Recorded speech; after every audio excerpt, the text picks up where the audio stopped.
Երևանի նոր տրանսպորտային համակարգը արդեն նախագծման փուլում է, միջազգային խորհրդատուների հետ այսօր պայմանագիր է կնքվել։ Դրանով զբաղվում է բրիտանական WYG ընկերությունը, աշխատանքներին ներգրավել են նաև նիդերլանդական և հայկական ընկերություն։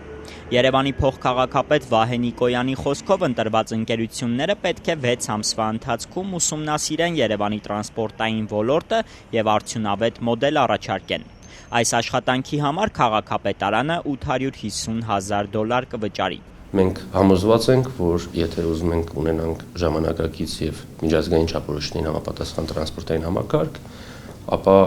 դրա կարևոր բաղադրիչներից մեկը հենց էլեկտրոնային տոմսային համակարգն է եւ այն, որ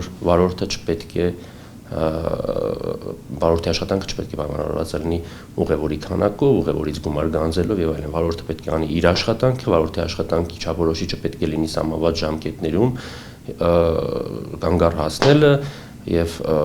սահմանված չափորոշիչներով ծառայություն մատուցելը։ Քաղաքային իշխանությունները խոստանում են, մոտ 1 տարի հետո մայրաքաղաքում եվրոպական տրանսպորտային մոդել կլինի։ Գազելներ չեն լինի, փոխարենը նոր ավտոբուսներ կբերվեն, էլեկտրոնային տոմսային համակարգ կներդնեն։ Ծրագիրը իրականացնելու համար մոտավոր հաշվարկներով $100 միլիոն կպահանջվի։ Երևանի փոխքաղաքապետի խոսքով, եթե ներդրողներ չլինեն, վարկ կվերցնեն։ Մենք բանակցություններ նախնական վարել ենք Եվրոպական ներդրումային բանկի հետ, որոնք բանավոր տվել են իրենց համաձայնությունը նման ծրագրի առկայության պարագայում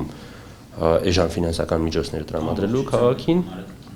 Ճիշտն ասած, ամբողջության մասին չի խոսքը եղել, որովհետև Եվրոպական ներդրումային բանկը այս պահին տվել է համաձայնություն ծրագրի 50% ֆինանսավորելու, մյուս 50%-ը այլ դոնորների կողմից ֆինանսավորելու պարագայում, եւ մենք շարունակում ենք բանակցությունները։ Մեր նպատակը այն է, որ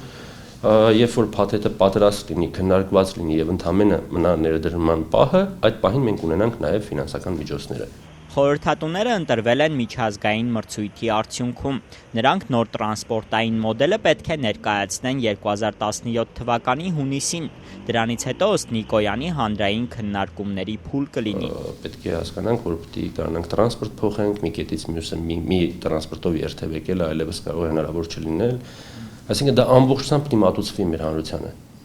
Նոր տրանսպորտային համակարգի ներդրման պարագայում նաև սակագնի բարձրացում կլինի, ասաց փոխքաղաքապետը, հավելելով, իրենք խորհրդատուի առաջ խնդիր են դրել, որ էական բարձրացում չլինի, դա կանեն օրինակ տրանսպորտային միջոցների կրճատման հաշվին։ Օպտիմալ արդյունավետ երթումային ցանցի պարագայում համոզված ենք եւ մեր ուսումնասիրությունները ցույց են տալիս, որ մենք կունենանք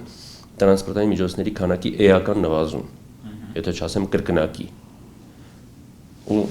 հստակ ֆիքսած ուղևորահոսքի պարագայում կրկնակի տրանսպորտային միջոցների քանակի նվազումը դա բերելու է ծախսերի արդյունավետության, էական ծախսերի կրճատման։ Սակագնի որոշման հարցում կարևոր է նաև, թե քաղաքացին ինչի համար է վճարելու։ Խորհրդատուն պետք է որոշի տոմսը լինելու է ժամով, կիլոմետրով, թե այլ կերպ։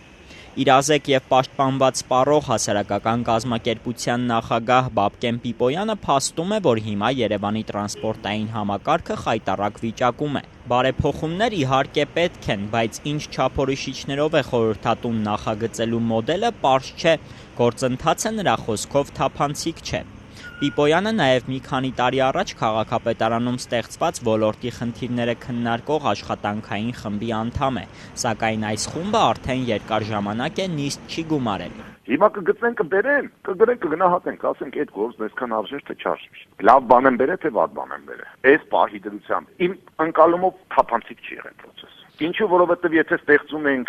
աշխատանքային խումբ, թող չասեն ստեղծում ենք աշխատանքային խումբ, հա, որը ել չի հավաքվում չգիտեսի, հենց արդեն տերում ենք, որ մեկա չի թանգելու, ասում ենք ել պետք չի, բա աշխատանքային խումբ է։ Մի հատ կանչեք, ասեք, էսա թափորոշիչը, կարող է մի հատ չափորոշիչը մենք ասենք։